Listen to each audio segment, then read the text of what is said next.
Did you know that 90% of Americans are engaged in charity? Whether it's donating our time or resources or ourselves, 90% of Americans are engaged somehow in charity. Not only that, but in 2016, we donated over $380 billion to charity. We are a very generous country. One thing that Priscilla always were asked is, okay, we help a lot, but how can we make sure that we are helping without hurting? So generosity can be a really sticky situation. Sometimes generosity can be the difference between life and death. That's and right. Sometimes generosity can be the cause of a lot of hurt within communities. So here's the thing. Immediately after a natural disaster, clothes, shoes, food, those things can be the difference between life and death. Yeah. They're great after a natural disaster. But if you fast forward and 6 months after a natural disaster, you're still giving those same resources, it can become troubling to local communities. All of a sudden you might see that communities become dependent on those handouts, and instead of helping, you're stifling ingenuity, you're crippling local economies, and you're really causing hurt within these communities you're aiming to help. If you look at development researchers like Dambisa Moyo, you look at Brian Fickert, Steve Corbett, Robert Lupton, all of them agree that handouts after a certain amount of time can be detrimental to communities. And so we believe that there is an effective way of really helping without hurting. And so we, Priscilla and I, in partnership with the P4H staff, we've developed a very simple model that kind of walks you through the process of helping in a helpful way, in a non-harming way.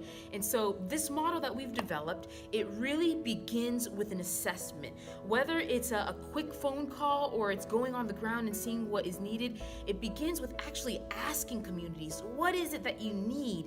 And so this initial assessment, asking before you aid, is a really important thing. And you'll see throughout the model, there's an ongoing assessment to really determine where you ought to be throughout the model. Stage 1 is where the life-saving event happens. There's a crisis that happens, a disaster that happens, and you jump right in. You help where there is needed help. You give the food, water, clothes. But then after some time, you progress into stage 2, which is not giving the supplies, but giving resources to help with reconstruction or to help buy supplies. This is a really big distinction between stage 1 and stage 2, because you are moving from this donating actual things that might hurt the local economy to actually stimulating the economy by giving stuff. And stage 1 and 2 represent the relief stage. A lot of times nonprofits all over the world, they stay in the relief stage, but you've got to really progress into the development stage. Relief depends on who you read, but it can last anywhere between 2 months to 6 months. But once you reach the 6-month stage, you've got to really progress into development, or you're really going to stifle ingenuity and stifle the growth of a local community. Stage 3, you see that we're providing resources, you're providing monetary resources, but you also introduce education, you introduce training. We believe that this is where you really break poverty. Education ends poverty. And so you begin to build the capacity of local communities by training them. Stage 4, you're giving, but you're giving in a specific way. You're not just giving money. You're saying, hey, if we give you money, we're actually expecting more from you. We're going to expect that money back. And so there's more autonomy. There's more responsibility in the hands of the receiver. Then you move into stage 5, and that's a really special stage. So the shift continues in stage 5. You're training solely in that stage where you're really focusing on community leadership, and you're developing that independence that's going to make a huge difference within the community.